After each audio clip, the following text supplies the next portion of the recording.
வணக்கங்க. இன்றைக்கி பச்சை கத்திரிக்காயை நல்லா பழுக்க விட்டு செடியிலேயே பழுக்க விட்டு அதனுடைய விதையை சேகரித்து செடி முளைப்பு திறன் எப்படி இருக்குதுன்னு பார்க்கலாங்க. இதுக்கு நான் ஒரு கத்திரிக்காயை நல்லா பழுக்க விட்டு விதையை எடுத்து இந்த அளவுக்கு முளைப்பு திறன் எப்படி வருதுன்னு பார்க்கலாங்க. இது நான் வேறு ஒரு சாக் பையில் வச்சுருந்தேன் கத்திரிக்காய் செடிங்க, நிறைய காய் கொடுத்துது. இப்போது நான் அது விதைக்காக ஒரு கத்திரிக்காயை விட்டுட்டு மீதியெல்லாம் கட் பண்ணிட்டேங்க. செடி நோய் தாக்குதல் ஆனதுனால நான் இந்த ஒரு கத்திரிக்காயை மட்டும் பழுக்க விட்டுட்டு மீதியை கட் பண்ணிட்டேங்க. இப்போ செடியிலேயே நம்ம பழுக்க விடும்போது விதைகளோட முளைப்பு திறன் ரொம்பவே நல்லா இருக்குங்க. நான் எப்போவுமே இந்த மாதிரி தான் கத்திரிக்காய் நாற்று நான் விதையே ஃபஸ்ட்டு டைம் வாங்கினதோட சரிங்க.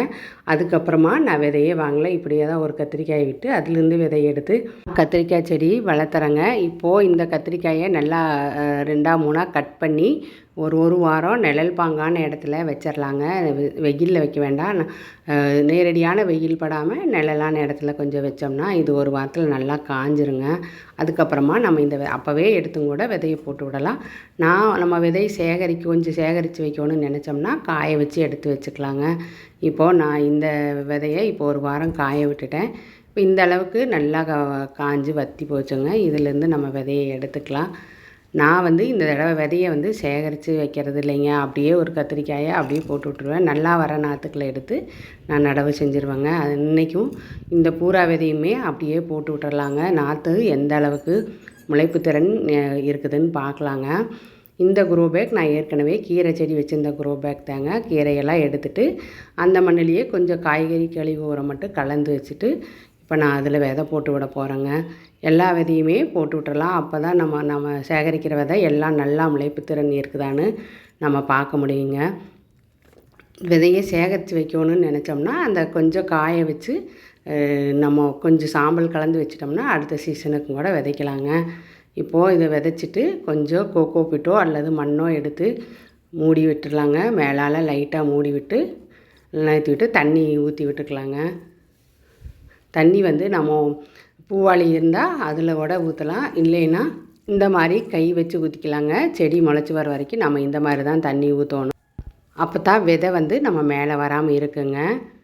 3ஆவது நாளே இந்த அளவுக்கு முளைக்க ஆரம்பிச்சிருச்சுங்க. நாம் உடனே விதையை எடுத்து நம்ம அதிக நாள் இல்லாமல் உடனே போட்டங்காட்டிக்கு எல்லா விதையுமே நல்லா சூப்பராக முளைச்சி வந்துருச்சுங்க.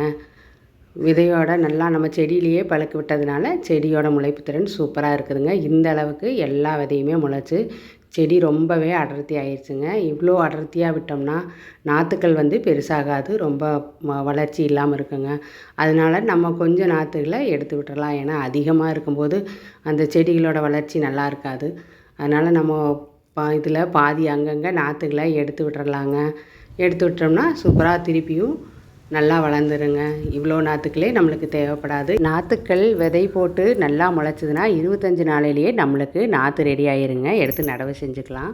இதில் இப்போது நான் நாற்று எடுத்து ஒரு 2 க்ரோ பேக்கில் மட்டும் நட்டு வைக்க போகிறேங்க. ஏன்னா நம்மளுக்கு கத்திரிக்காய் செடி நிறைய செடிகள் தேவையில்லைங்க. ஒரு 4 செடி இருந்தாலே போதும், நம்மளுக்கு வீட்டுக்கு தேவையான கத்திரிக்காய் கிடச்சிட்டே இருக்குங்க.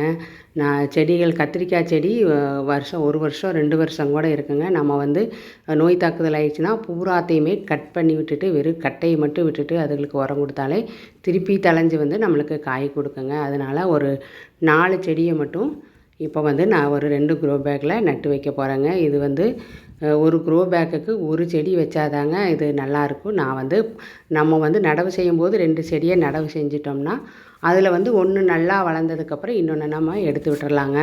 இந்த க்ரோ பேக்குக்கு இப்போ நம்ம ஒரு செடி முளைச்சி வந்தாதாங்க அது காய் கொடுக்கறக்கு சரியாக இருக்கும். ஆனால் நம்ம எடுத்தோடனே ஒரு செடி மட்டும் வைக்கும்போது அது காஞ்சிருச்சுன்னா மறுபடியும் நம்ம நடவு செய்யணும். அதனால் இப்போ 2 செடி நடவு செஞ்சிட்டோம்னா ஒன்று முளைப்பு நல்லா உயிர் பிடிச்சி நல்லா வந்ததுக்கப்புறமா ஒரு செடியை நம்ம எடுத்து விட்டுக்கலாங்க.